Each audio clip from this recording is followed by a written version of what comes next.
प्यारे बच्चों, हिंदी परिवार की ऑनलाइन पाठशाला में आज हम माध्यमिक शिक्षा बोर्ड द्वारा आयोजित हुई हिंदी अनिवार्य की परीक्षा 2026 के बारे में, उसके सॉल्यूशन के बारे में चर्चा करेंगे। वैसे विद्यार्थियों, आज का जो पेपर था वास्तव में ज्ञान के साथ साथ अवबोध को लेकर के भी था। प्रश्न पत्र में पुस्तक के अंदर से भी जो प्रश्न थे वो यहाँ पर आए हैं। एक औसत पेपर इस कहा जा सकता है। तो आइए बच्चों देखते हैं प्रथम प्रश्न के साथ में।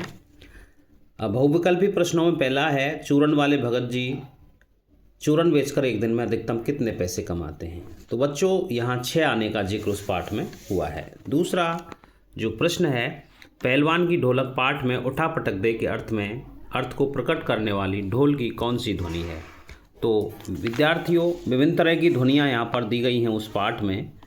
तो यहाँ पहलवान की ढोलक पाठ में चटाक चढ़ा ये उठा पटक दे के अर्थ को व्यक्त करता है। तीसरा है, अंबेडकर के विख्यात भाषण एनिहिलेशन ऑफ कास्ट का हिंदी रूपांतर किस शीर्षक से लिया गया है। तो ये जाति भेद का उच्छेद उसमें दिया हुआ है। चौथा है बच्चों, हरवंश राय बच्चन का काव्य दर्शन क्या है। तो बच्चों ये जो हरवंश राय जी का जो काव्य दर्शन है वो हलावाद कहलाता है, जो कि 1933 से 36 में एक जो धारा चली थी हलावाद, जिसे प्रेम और मस्ती का काव्य भी कह सकते हैं। तो हलावाद इसका उत्तर हो जाएगा। बच्चों, निराला की बादलराग कविता किस काव्यखंड में प्रकाशित है। बच्चों यहाँ पर 2 प्रकार के स्थितियाँ हैं, और वैसे आपकी जो पाठ है उसके अंतर्गत उसका जो परिचय उसमें अनामिका दिया हुआ है, और परमल भी इसमें आता है। वैसे परमल जो स्थिति है वो 1930 में प्रकाशित जो कविता संग्रह है उसका नाम है। तो यहाँ अनामिका जो उत्तर है वो आपके पाठ के हिसाब से, आपकी पुस्तक के हिसाब से अनामिका सही है। वैसे कहीं कहीं परमल में भी ये जो कविता है बादल राग वो मिलती है। अर्धरात गई कपिनई आयो, तुलसीदास ने इस पंक्ति में कपि कहकर यानी कि हनुमान जी का यहाँ पर संबोधन आया है। जब लक्ष्मण जी को मूर्छा लग जाती है तो उस जो राम है वो लक्ष्मण के वियोग में जब उनको शक्ति बाण लग जाता है, तो यहाँ पर तुलसीदास जी ने बताया है कि आधी रात बीत गई फिर भी हनुमान नहीं आए हैं संजीवनी बूटी को लेकर के। तो हनुमान इसका अर्थ होगा। सिल्वर वेडिंग कहानी में बालजती किसे कहा गया है। तो विद्यार्थियों यहाँ जो उत्तर है वो किशनदा को कहा गया है। बालजती का अर्थ होता है बालक, जन्म से ही बालक यानी कि आजीवन कुंवारे। जो किशनदा है, कृष्णदा जो पांडे हैं यानी कि धर्म यशोधर जी के जो मार्गदर्शक हैं उन्हें किशनदा को क्या कहा गया है, बालजती कहा गया है। अगला प्रश्न है विद्यार्थियों, जूझ कहानी के नायक पर सर्वाधिक प्रभाव किसका पड़ा। तो जूझ कहानी में सर्वाधिक जो प्रभाव है किस गुरु का पड़ा उस नायक पर, तो वो है सौंदलेकर गुरुजी जो मराठी शिक्षक थे, अनुशासित थे। उस मराठी शिक्षक से सौंदलेकर जी से बहुत कुछ जूझ कहानी के लेखक ने या नायक ने पाया था। जनसंचार के किस माध्यम में सर्वाधिक ज्ञानेंद्रियां सक्रिय रहती हैं। विद्यार्थियों, इंटरनेट जो है इसमें आँख, कान, स्पर्श यानी कि टच स्क्रीन जो होती है उसके माध्यम से ज़्यादातर ज्ञानेंद्रियां सक्रिय रहती हैं, क्योंकि यहाँ के समाचार पत्र में जब हम देखते हैं तो केवल आंखें सक्रिय हैं, इधर रेडियो में कान सक्रिय हैं। इसी प्रकार से समाचार पत्र की तरह हम जो पत्रिकाओं में भी वही स्थिति है, आंखें सक्रिय रहती, लेकिन इंटरनेट में कान, आँख के साथ साथ स्पर्श आदि यानी कि ज्ञानेंद्रियों की संख्या ज़्यादा है, इसलिए इंटरनेट ये इसका उत्तर होगा। अगला है बच्चों, भारत में वेबसाइट पर विशुद्ध पत्रकारिता शुरू करने का श्रेय तहलका.com को दिया जाता है। तो इसका उत्तर होगा तहलका.com। अगला प्रश्न है बच्चों, पश्चिमी हिंदी की बोली कौन सी है। तो पश्चिमी हिंदी की जो बोली होती है उसमें देखिए इसमें दिया हुआ है, जैसे नीचे मेवाती दिया हुआ है, तो ये राजस्थानी भाषा की बोली है। अवधी बघेली छत्तीसगढ़ी पूर्वी हिंदी की है, ये मगही बिहारी की है। तो यहाँ पर जो उत्तर होगा वो बुंदेली होगा पश्चिमी हिंदी के अंतर्गत। किस भाषा की देवनागरी लिपि है। तो यहाँ नेपाली जो भाषा है वो हिंदी के समान ही इसकी भी लिपि जो है वो देवनागरी है, क्योंकि उर्दू की अरबी फ़ारसी है, पंजाबी की गुरमुखी लिपि है और अंग्रेज़ी की लैटिन जो रोमन जो लिपि है वो अंग्रेज़ी की है, इसलिए नेपाली को हम कह सकते हैं कि इसकी जो लिपि है वो देवनागरी है। आगे है बच्चों, शब्द शक्तियाँ 3 प्रकार की होती हैं, तो इसका उत्तर होगा 3। रजनीगंधा खिल गई वाक्य में शब्द जो शक्ति है वो पूछा गया है, इससे संबंधित प्रश्न, तो बच्चों इसका उत्तर होगा व्यंजना शब्द शक्ति, आर्थी व्यंजना के रूप में ये उत्तर आ सकता है। तो आर्थी व्यंजना है, डायरेक्ट आर्थी व्यंजना लिख सकते हैं, व्यंजना शब्द शक्ति लिख सकते हैं। तो यहाँ रजनीगंधा खिल गई, इसका मतलब है केवल फूल विशेष के खिलने का वर्णन नहीं है, इसके पाठक जो है, श्रोता है, वो कई प्रकार के अर्थ इसके ले सकता है, जैसे रजनीगंधा खिल गई यानी कि रात हो गई, खुशबू फैल गई इत्यादि, अपने अपने अलग अलग अर्थ वो लिए जा सकते हैं। अगला है, नाक का मोती अधर की कांति से, बीज दाड़िम का समझकर भ्रांति से, यानी कि नायिका ने नाक का जो मोती है वो पहन रखा है और अधर की कांति से यानी कि होठों की जो लालिमा है उसके कारण वो कैसा लग रहा है, बीज दाड़िम का समझकर, यानी कि अनार का बीज समझ करके भ्रांति से उसको तोते ने समझ लिया है, उसकी भ्रांति हो गई, तो यहाँ पर भ्रांति अरमान अलंकार डायरेक्ट इसमें उत्तर होगा। जब काव्य में प्रयुक्त एक ही शब्द के भिन्न भिन्न संदर्भों में भिन्न भिन्न अर्थ निकलने की स्थिति होती है तो वहाँ पर श्लेष अलंकार होता है। तो श्लेष में क्या है, किसी शब्द के एक या दो से अधिक अर्थ होते हैं। अनुज्ञेय शब्द के लिए पारिवारिक शब्द, अनुज्ञेय का मतलब होता है जिसे आज्ञा दी गई हो, अनुज्ञेय अर्थात जिसे परमिशन दी गई हो, जिसे अलाउ किया गया हो, तो ये इसमें अलाउएबल, परमिटेड लिख सकते हैं और इस प्रकार से ये अनुज्ञेय यानी कि आज्ञा दी गई हो। अगला है विद्यार्थियों, ट्रस्ट शब्द के लिए उपयुक्त तो हिंदी पारिभाषिक शब्द जो आएगा वो न्यास आएगा, क्योंकि पारिभाषिक शब्दावली के अंतर्गत वैसे विश्वास भी होता है ट्रस्ट का। अब ये उस इच्छा पर निर्भर करता है जो आपकी कॉपी चेक करता है, विश्वास भी सही किया जा सकता है, लेकिन आपका जो टॉपिक है वो पारिभाषिक शब्दावली से संबंधित है, तो ट्रस्ट का विद्यार्थियों न्यास अर्थ होता है। यहाँ पर विद्यार्थियों अनुज्ञेय जो शब्द था वो परमिशन से संबंधित है, परमिशन देने योग्य, अनुज्ञा देने योग्य, आज्ञा देने योग्य, तो परमिसेबल या अलाउएबल या परमिटेड, इस प्रकार से अनुज्ञेय शब्द का भी अर्थ होगा। बच्चों ये जो अपठित गद्यांश है बहुत ही सरल अपठित गद्यांश आपके सामने आया है। यहाँ मातृभूमि की वंदना की गई है और मातृभूमि से कुछ इच्छाएं की गई, जिस प्रकार से प्रार्थना है कि हम क्या बने क्या नहीं बने, क्या करें क्या नहीं करें, सीधा साधा आपका ये अपठित गद्यांश है।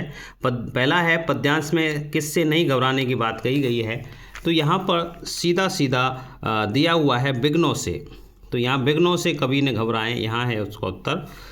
दूसरा है प्रयुक्त में पद्यांश में प्रयुक्त गुणना शब्द, हम कई बार कह देते हैं कि तू पढ़ा है लेकिन गुना नहीं, तो गुनने का मतलब मनन करने से है, यानी कि वो क्षमता विकसित होना जो पढ़ाई के बाद में अभ्यास के बाद में जो स्थिति उसकी मनन करने की होती है, तो मनन करना यहाँ पर अर्थ होगा।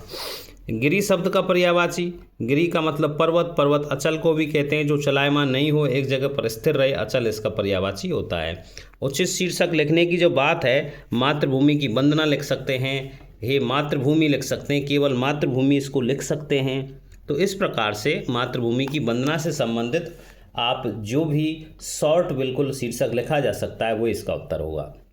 क्यों बने फ़कीर लकीरों के, पंक्ति में कवि क्या कहना चाहता है, तो विद्यार्थियों यहाँ पर लकीर का फ़कीर कहने का मतलब यह है कि जो व्यक्ति प्राचीन परंपराओं का अंधानुकरण करता है, यानी कि बनाई हुई लकीरों के आधार पर ही चलता है, जो पुरानी मान्यताएं हैं उन्हीं पर चलता जाता है और अपना जो नया अस्तित्व है वो स्वीकार नहीं करता है, अपना नया रास्ता वो नहीं चुनता है, तो पुरानी जो प्राचीन परंपराएं उनका अंधानुकरण करने वाला लकीर का फ़कीर कहलाता है। क्या क्या नहीं करने की सीख दी है, तो बच्चों यहाँ देखते हैं बहुत सी चीज़ें हैं कि बुरा न बोलें, बुरा न देखें, ये नहीं करने की, नहीं जहाँ लगा हुआ है, ने जहाँ लगा हुआ है वो उसके उत्तर के रूप में बुरा न बोलें, बोले न बुरा, देखे न बुरा नहीं बोलने की, बुरा नहीं देखने की, बुरा नहीं सुनने की, इस प्रकार से नहीं रुकने की, नहीं झुकने की, इस प्रकार से ये बातें कही गई हैं। देखिए अगला जो प्रश्न है विद्यार्थियों वो ये भी आपका बच्चों अपठित गद्यांश है, और जो अपठित गद्यांश है वो भी आपका पद्यांश की तरह ही सरल आया है। तो यहाँ कर्मशील जो मानव है, कर्मशील जो मानव है उसके बारे में बताया गया है कि जब हम कर्म करते हैं, निस्वार्थ कर्म करते हैं, पवित्र कर्म करते हैं, तो व्यक्ति को स्वयं से मित्रता हो जाती है, और स्वयं से मित्रता होने के बाद में व्यक्ति जो है वो दूसरों को भी प्रिय हो जाता है। तो यहाँ प्रश्नों की ओर देखते हैं। कर्म रहित स्थिति है, तो सीधा सीधा है कर्म रहित स्थिति क्या है, मृत्यु की है। यहाँ पर ये दिया हुआ है कर्म रहित मृत्यु की स्थिति है, कर्म से विहीन होना मृत्यु की सूचक है। गद्यांश में प्रयुक्त स्वय धर्म अनुसार शब्द में स्वय धर्म प्लस अनुसार आ की मात्रा का योग हो रहा है, तो यहाँ दीर्घ संधि का उदाहरण ये है। कौन सा मनुष्य दूसरों को भी प्रिय हो जाता है, तो जो स्वयं से मित्रता करता है वो दूसरों को प्रिय हो जाता है। ये लास्ट जो पंक्ति है, आप जो अपने से मित्रता, स्वयं से मित्रता करता है वह दूसरों को भी प्रिय हो जाता है। आगे देखते हैं बच्चों, गद्यांश का उपयोग शीर्षक लिखिए। तो इसमें जीवन और कर्म, यानी कि कर्म प्रधान जीवन या जीवन में कर्म का महत्व, इस प्रकार से हम लिख सकते हैं। जीवन व कर्म या कर्म प्रधान जीवन, इस प्रकार से हम इसका शीर्षक निश्चित कर सकते हैं। अगला है मनुष्य को क्या करने की स्वतंत्रता होनी चाहिए। तो मनुष्य को क्या करने की स्वतंत्रता होना चाहिए, तो इसमें दिया हुआ है स्वयं धर्मानुसार कर्म करने का चयन करने में स्वतंत्रता होनी चाहिए। यानी कि जो व्यक्ति है, जो भी संबंधित व्यक्ति है, जिस कर्म को वो करना चाहता है, जिस कर्म का वो चयन करना चाहता है, जिस कर्म को करने के लिए वो उत्सुक है, उसको चयन करना चाहता है, तो उसमें उसको स्वतंत्रता अवश्य होनी चाहिए। अगला प्रश्न है, मनुष्य की स्वयं से मित्रता निभाने की क्या कसौटी है। तो स्वयं से मित्रता का पता कैसे चलता है कि व्यक्ति को स्वयं से मित्रता है, तो उसकी कसौटी, उसकी परख का जो कार्य है वो यहाँ दिया हुआ है कि जब व्यक्ति पवित्र निस्वार्थ भाव से कर्म करता है, जब व्यक्ति पवित्र निष्काम भाव से कर्म करता है, तो वह अपने आप को स्वयं का मित्र समझने लगता है, यानी कि स्वयं से ही उसकी मित्रता हो जाती है। तो उस कर्म से, कर्म को लिखेंगे, यदि पवित्र निस्वार्थ भाव से कर्म करना ही क्या है, उसकी मित्रता निभाने की कसौटी है। अगला प्रश्न है विद्यार्थियों, ये जो प्रश्न है आपके, वो आपकी पाठ्यपुस्तक के प्रश्न हैं, भीतर से भी प्रश्न आए हैं, मूल भाव को लेकर के, कविताओं के पाठ के मूलों भावों को लेकर के प्रश्न आए हैं। तो देखते हैं पहले प्रश्न को विद्यार्थियों। बच्चों को छतों के खतरनाक किनारों से गिरने से कौन बचाता है। तो ये कुंवर नारायण जी की जो पतंग कविता है उससे ही आया है। तो उसमें बताया गया है कि जो बच्चे हैं वो पतंग उड़ा रहे हैं, तो उनकी जो रक्षा है, जो खतरनाक किनारे हैं छतों के, उनसे बचाने का जो कार्य है, उनकी एकाग्रता, पतंग उड़ाने की जो एकाग्रता है, और उनके जो रोमांचित शरीर है, प्रसन्न चित्त जो शरीर है, रोमांचित शरीर का जो संगीत है वो रक्षा करता है, और पतंगों की जो धड़कती ऊंचाइयां हैं वो भी खतरनाक किनारों से गिरने की बच्चों की मदद करती हैं। तो एकाग्रता, उनका रोमांचित शरीर का संगीत, और पतंगों की धड़कती हुई ऊंचाइयां। अगला है बच्चों, कैमरे में बंद अपाहिज कविता में साक्षात्कारकर्ता कार्यक्रम का रोचक बनाने के लिए क्या करना चाहता है। यानी कि वो जो रघुवीर साय जी की जो कैमरे में बंद अपाहिज कविता है, उसमें जो इंटरव्यू लेने वाला है प्रोग्रामर जो है, वो दर्शकों को रुलाने की कोशिश करता है, ताकि जो दर्शक हैं वो करुणा के भाव उनमें भर जाए। तो वो बताना चाहता है कि वक्त पर केवल पर्दे की कीमत है। तो इस प्रकार से वो रोचक बनाने के लिए क्या करता है, केवल अपने कार्यक्रम को सफल बनाने के लिए, उसको रोचक बनाने के लिए करुणा का भाव जागृत करता है दर्शकों में, और उसे रुलाने की कोशिश वो करता है। अगला है बाजार का जादू किस राह काम करता है। तो विद्यार्थियों, बाजार का जो जादू है वो आँख की राह काम करता है, क्योंकि अनावश्यक वस्तुएं खरीदने हेतु ये मजबूर करती हैं आँखें, और वो अनचाहे सामान को भी घर लेकर के आ जाता है। तो सबसे पहले उन अनचाही वस्तुओं पर जो टकराव होता है वो आँखों का माध्यम होता है, आँखों के माध्यम से होता है। इसलिए बाजार का जादू किस राह से काम करता है, यही बाजार दर्शन में जैनेन्द्र जी ने कहा है। अगला है पहलवान की ढोलक पाठ में नए राजकुमार के राज प्रबंधन अपने हाथ में लेने पर दंगल का स्थान किस खेल ने लिया।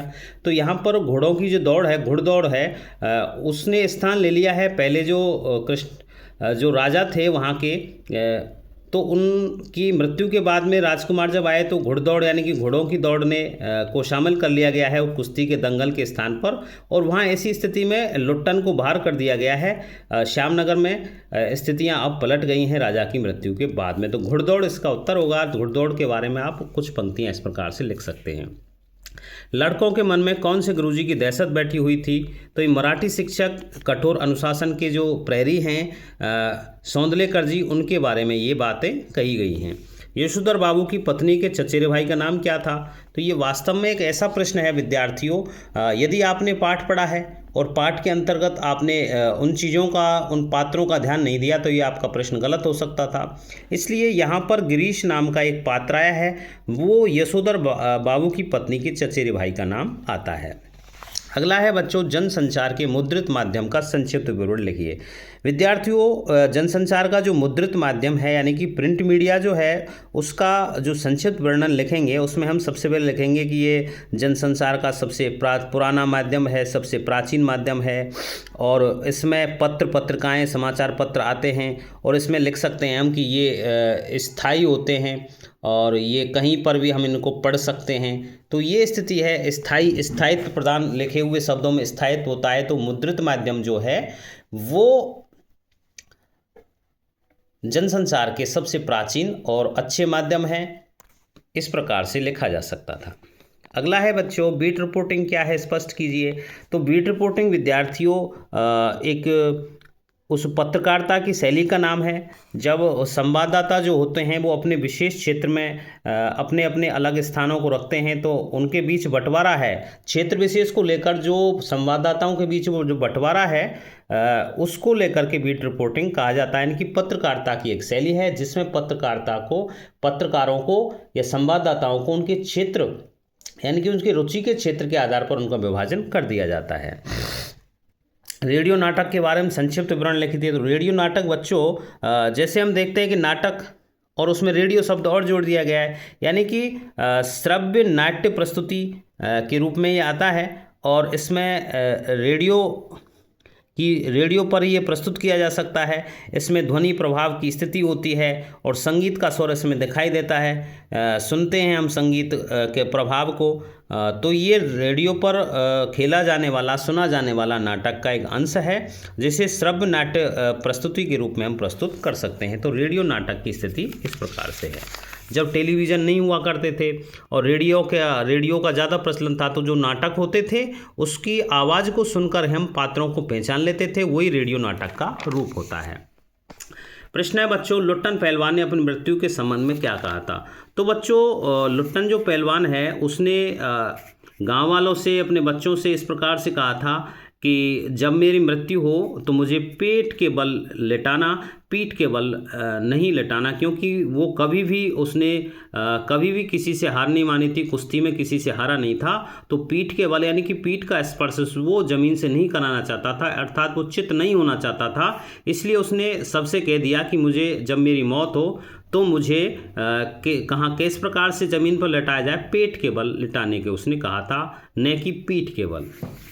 देख आईने में चांद उतर आया है, इसका प्रतीकार्थ पूछा गया है। तो विद्यार्थियों, जिस प्रकार से चंद्रमा सुंदर छवि वाला और शीतल छवि वाला होता है, उसी प्रकार से एक माँ है वो अपने बेटे के रूप में उस चंद्रमा के रूप को देखना चाहती है और बताना चाहती है कि जिस प्रकार से चंदा कैसा है, शीतल होता है, सुंदर छवि वाला होता है, उसी प्रकार से वो बच्चा जो है उसकी छवि भी इसी प्रकार से शीतल और सुंदर बताई गई। तो यहाँ ये प्रतीकार्थ है।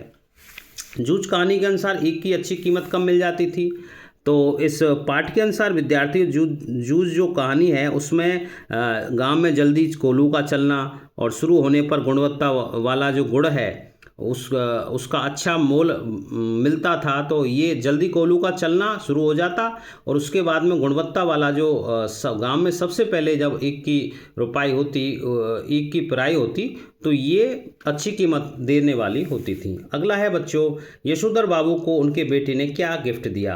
तो विद्यार्थी उसमें था कि ऊनी ड्रेसिंग गाउन का जिक्र वहाँ पर आया है कि जब ये आधुनिकता को लेकर है, जो परंपराओं में प्राचीन स्थितियों को लेकर के यशोधर बाबू जी रहे हैं, तो बच्चों ने माना है उसकी सेरेमनी के आधार पर 25 वर्ष की जो वर्षगांठ है शादी की, तो उसके आधार पर ऊनी ड्रेसिंग गाउन दिया गया और कहा गया कि जब आप दूध लेने जाते हो तो आपका जो स्थिति है, आपके जो कपड़े हैं, आपका जो स्वेटर है वो आपका फट गया है, आपको उसकी बदल देना चाहिए, तो वहाँ उन गिफ्ट के रूप में ऊनी ड्रेसिंग गाउन दिया गया है। अगला है बच्चों कुंवर नारायण का साहित्यिक परिचय, हजारी प्रसाद द्विवेदी का साहित्यिक परिचय। इनमें से आपको एक साहित्यिक परिचय लिखना था जो कि 6 से 8 पंक्तियों में लिखना होता है। तो जन्म है, मृत्यु है, उनका रचना संसार है, कौन कौन सी रचनाएं उन्होंने रची हैं, इस प्रकार से हम इनको देख सकते थे। 14वां है बच्चों छोटा मेरा खेत। कविता काव्य रचना और कृषि कर्म की प्रभावी तुलना करती है, यानी कि कविता की जो तुलना है वो कृषि कार्य से की गई है। तो यहाँ पर बच्चों कवि का जो मन है उसे खेत माना गया है, कवि का मन खेत माना गया है, और विचार जो है कवि के मन में आते हैं वो बीज के रूप में है, और कल्पना जो है कल्पना का प्रयोग भी किया गया है, और भावनाओं का जो अंधड़ है वो रचनात्मक फसल को तैयार करने का काम करता है। तो यहाँ पर कवि का मन खेत के रूप में प्रस्तुत किया गया है, और कवि के मन की तुलना खेत से की गई है, विचार की तुलना बीज से, कल्पना की पानी से, और भावनाओं का अंदर जो है रचनात्मक फसल तैयार करने के लिए यहाँ पर व्यक्त किया गया है। तो दोनों में परस्पर तुलना की गई है, कविता रचने की और खेती का जो काम है उसकी तुलना इस प्रकार से की गई है। बच्चों अथवा के रूप में जो प्रश्न था, उषा कविता में शमशेर बहादुर सिंह की जो उषा कविता है उसमें प्राकृतिक सौंदर्य दिया हुआ है कि सूर्योदय से जो ठीक पहले का जो पल पल बदलता हुआ दृश्य है उसे यहाँ पर बताया गया है।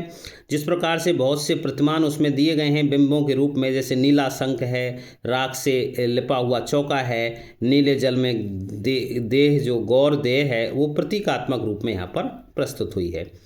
विद्यार्थियों अगला जो प्रश्न है, वैज्ञानिक तर्क पर लोक मान्यताएं हावी रहती हैं, काले मेघा पानी दे कथन की समीक्षा कीजिए।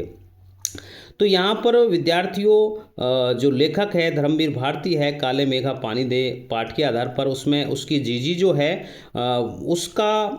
उसके प्रति जो मान्यताएं हैं वो हावी रहती हैं, और वो हावी किसके आधार पर हैं, जैसे जीजी मानती है आस्था है, दान है, परंपरा है, इनके आगे जो तार्किक विज्ञान है वो ठगा सा रह जाता है। और उसका जो वर्णन दिया गया है कि भीषण सूखा है, उसमें भी पानी की बर्बादी हो रही, तो ये अपने कथनों द्वारा वो स्थितियाँ वो जीजी के द्वारा बताई जाती हैं। अर्थात तो लेखक की जो जीजी है वो वैज्ञानिक तर्कों को समाप्त कर देती है, ढेर कर देती है, और उस पर हावी हो जाती हैं परंपराएं, आस्थाएं, दान का महत्व इत्यादि। अम्बेडकर के कल्पना के आदर्श समाज का प्रतिरूप कैसा होता है? तो आदर्श समाज का जो रूप बताया अम्बेडकर जी ने, उसमें समानता, स्वतंत्रता और लोकतांत्रिक जो समाज है, भ्रातृत्व पर आधारित, भाईचारे पर आधारित जो समाज है उसको बताया गया है, ये आदर्श समाज होता है। और जिस समाज में जाति पाति धर्म लिंग का भेदभाव नहीं हो, यानी कि सभी के लिए समान अधिकार वहाँ मिलते हैं। सिल्वर वेडिंग पीढ़ी अंतराल की समस्याओं का ज्वलन चित्र प्रस्तुत करता है। इस कथन की समीक्षा हम जब करते हैं तो उसमें पाते हैं कि यहाँ पर इस कहानी के जो पात्र हैं उनमें वैचारिक अंतराल है। एक जो यशोधर बाबू खुद हैं वो तो जो किसनदा की विरासत को लेते हैं, वो अपनी प्राचीन परंपराओं से आगे नहीं बढ़ते हैं, और दूसरा उनका जो बाकी शेष परिवार है उनके अलावा वो आधुनिक है, और आधुनिक के साथ साथ भौतिकवादी परिवार भी है। तो इन दोनों पीढ़ियों का जो अंतराल है उनको यहाँ पर बताया गया है। परंपरागत और भौतिक, यानी कि आधुनिक और पौराणिक जो स्थितियां हैं, पारंपरिक जो हैं और आधुनिक के बीच का द्वंद्व यहाँ पर दोनों स्थितियों की जो तुलना है वो यहाँ पर की गई है। अगला देखिए विद्यार्थियों, मोहनजोदड़ो। तो मोहनजोदड़ो की जो विशेषताएं हैं सभ्यता की, उसको बताया गया है कि इसे मृतकों का टीला कहते हैं, और ये जो था वो सिंधु सभ्यता का क्या था, उन्नत शहर था। मोहनजोदड़ो था वो सिंधु सभ्यता का उन्नत शहर था, उन्नत शहरी क्षेत्र था, यानी कि पाकिस्तान के सिंध प्रांत में था। और ये बेहतरीन नगर योजना का उदाहरण कहा जा सकता है। पक्की ईंटों का प्रयोग यहाँ पर किया गया है, सुनियोजित जल निकासी का प्रयोग भी यहाँ पर है, और विशाल स्नानागार यानी कि नहाने के जो आगार हैं, स्थितियाँ हैं वो वहाँ पर बनी हुई हैं। अगला देखिए विद्यार्थियों, से प्रसंग व्याख्याएं हैं जो बिल्कुल सीधी व्याख्याएं आपके उसमें आई थी। जब वो भक्तिन महादेव वर्मा का जो पाठ है उसके आधार पर ये आपको लिखनी थी। संदर्भ, प्रसंग, व्याख्या और विशेष के रूप में इस प्रकार से आप भक्तिन के उस रूप को लेकर के उस पाठ के आधार पर हमको ये व्याख्या करनी थी। अब वो अगला जो अथवा के रूप में आया है वो काले मेघा पानी दे का जो है उसमें अंत में बताया गया है कि भ्रष्टाचार की बातें हम करते हैं, लेकिन हम फूटी की फूटी गगरी रह जाती है, बैल प्यासे रह जाते हैं। आखिर कब बदलेगी ये स्थिति? यानी कि भ्रष्टाचार की जो स्थिति है देश में हो क्या रहा है, ये ज़माना कब बदलेगा, किस प्रकार से जो परिस्थितियां बदल रही हैं उसके अनुसार समाज कैसा होगा, तो ये जो मेन उद्देश्य है, प्रमुख उद्देश्य है, वो यहाँ पर इंगित किया गया है। अब देखिए बेटा, ये पद्यांश जो दिया हुआ है इसकी सह प्रसंग व्याख्या करनी है। बादल राग कविता है, निराला जी की कविता है, इसमें जो कृषक हैं और शोषित जो वर्ग है वो डर के मारे कांप रहे हैं, क्योंकि उन्हें भय है कि जो क्रांति से पूर्व की जो स्थिति है वो इतनी है कि जितने भी शोषक वर्ग है वो किसके रूप में हुआ है, बादलों के रूप में है, और बादलों की स्थिति से उन शोषक जो वर्ग है वो कांप रहे हैं। अब फायदा किनको होने वाला है? उन कृषकों को, उन शोषक वर्ग को फायदा होने वाला है, लेकिन उनकी स्थितियों का यहाँ वर्णन किया गया है कि आतंक अंग पर कांप रहे हैं, आतंकित हैं, लेकिन वो सुख सुविधा में रहते हुए भी कांप रहे हैं, और जीर्ण भाव हुए शीर्ष अधिक जो तो स्थितियां यहाँ पर ये बताई गई कि अब बादल का आह्वान किया गया है, आह्वान के रूप में आप आइए और इस शोषण की जो व्यवस्था है इससे हमें छुटकारा दिलाइए। तो ये बादल राग से संबंधित आपकी व्याख्या हो सकती थी। अब यहाँ पर रामचरितमानस का जो लंका कांड है, रामचरितमानस के लंका कांड से पंक्तियाँ ली गई हैं। जब लक्ष्मण जी जो हैं वो मूर्छित हो जाते हैं, उनको शक्तिबाण लग जाता है, और राम के द्वारा हनुमान जी को संजीवनी बूटी लेने के लिए भेजा जाता है। तो यहाँ वो स्थितियों को याद करते हैं कि भाई के बिना किस प्रकार से मैं अयोध्या वापस जाऊँगा। तो सहोदर भाई है, सहोदर भ्राता, ये जीवन में एक बार ही मिलता है, उसके बाद में इसकी प्राप्ति नहीं होती है। तो इस स्थिति को लेकर के, उस पूरे प्रसंग को लेकर के हम व्याख्या लिख सकते हैं। देखिए बच्चों, इसमें खेल आपूर्ति हेतु निर्धारित प्रपत्र में एक निविदा लिखनी थी। निविदा का जो प्रारूप है उसके अनुसार आपको निविदा लिखनी थी। एक आया है आपको राष्ट्रीय एकता उपलक्ष्य में रैली आयोजित कर निर्धारित ज्ञापन, निविदा या ज्ञापन में से एक करना था। अंतिम जो है वो 300 शब्दों का एक निबंध है, तो इनमें से हम कोई सा निबंध छांट सकते थे। तो बच्चों अपना स्कोर देखते रहना, बने रहिए हिंदी परिवार की ऑनलाइन पाठशाला के साथ। मिलते हैं अगले वीडियो में, तब तक के लिए धन्यवाद।